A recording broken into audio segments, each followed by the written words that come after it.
Welcome to the Salmon Runs YouTube. Enjoy the video.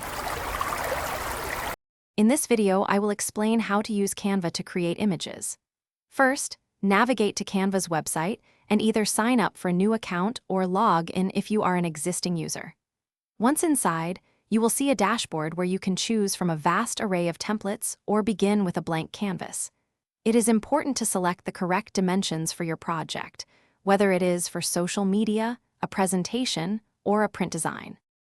Now that you have your canvas, it is time to get creative. You can easily drag and drop various elements such as stock photos, illustrations, and text boxes onto your design. Canva offers a wide selection of fonts, colors, and layout options to personalize your image.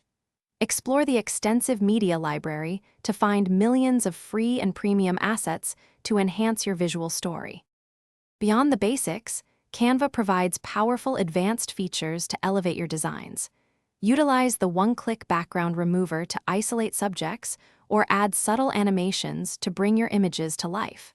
For team projects, you can easily invite collaborators to work on designs together in real time. Keep your workspace tidy by organizing all your creative projects into custom folders. Once your masterpiece is complete, it is time to save and share it with the world. You can download your image in several popular formats, including PNG, JPG, and PDF, depending on your needs. Canva also allows direct sharing to popular social media platforms with just a few clicks. For physical copies, you can even order prints of your designs directly through the platform. Thanks for watching. Consider subscribing if we helped you.